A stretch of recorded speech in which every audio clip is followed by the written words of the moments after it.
15 दिनों तक लोग नदी तालाब में खड़ा होकर पितृपक्ष में तर्पण करते हैं। तर्पण का क्या महत्व है, इस संबंध में हमने कामेश्वर सिंह दरभंगा संस्कृत विश्वविद्यालय धर्मशास्त्र के वरिष्ठ शिक्षक प्रोफेसर श्रीपति त्रिपाठी से जानना चाहा कि धर्मशास्त्र में क्या इसका महत्व है, क्या है ये तर्पण। इस संबंध में इन्होंने दरभंगा दर्शन न्यूज़ को दी पूरी जानकारी।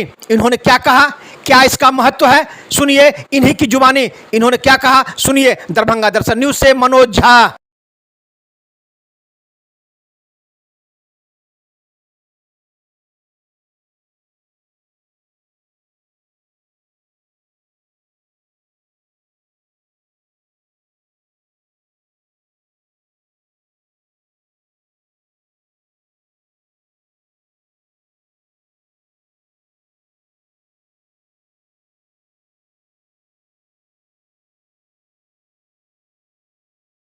तर्पण क्या है, क्यों लोग ये तर्पण करते हैं?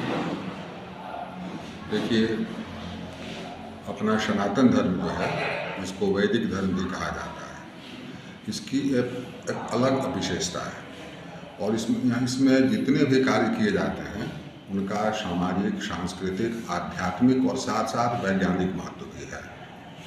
हमारे धर्मशास्त्रों ने कहा कि आप प्रतिदिन गृहस्थ जो काम करता है तो उसमें कहीं न कहीं जाने अनजाने में उससे कुछ हत्याएं हो जाती हैं। तो यद्यपि धर्मशास्त्रों के अनुसार यह मनुष्य का, गृहस्थ का नित्य कर्म प्रतिदिन पितरों को स्मरण करते हुए उन्हें जलांजलि देनी है।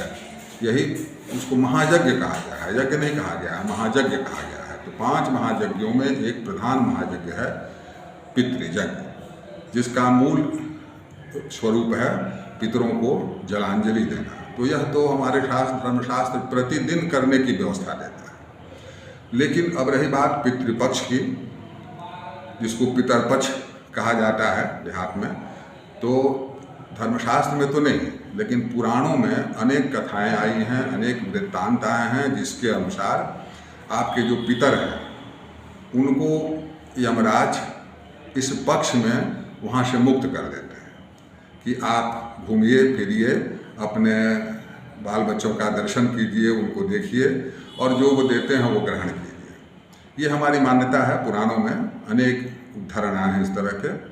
तो इस पक्ष में वो निर्मुक्त रहते हैं, किसी बंधन में नहीं रहते। तो स्वाभाविक रूप से जब वो हमारे यहाँ आते हैं, इस लोक में विचरण करते हैं, तो हमारा कर्तव्य बन जाता है कि उनको हम उनका स्वागत सत्कार करें। हमारे यहाँ शास्त्र में स्वागत सत्कार का सबसे पहला तरीका है जल। तृणानि भूमि रुदकम बाच चतुर्थी दशुन्निता। तृण बैठने के लिए आसन देना, जमीन तो उपलब्ध है ही, और जल। आपके यहाँ कोई आता है तो सबसे पहले आप जल निवेदित करके उसका स्वागत करते हैं। तो जब पितर हमारे इस मान्यता के अनुसार इस लोक में आए तो हम उनको जल देंगे, जल दे के उनका स्वागत करेंगे। तो वही इन 15 दिनों में विशेष रूप से जलदान किया जाता है। केवल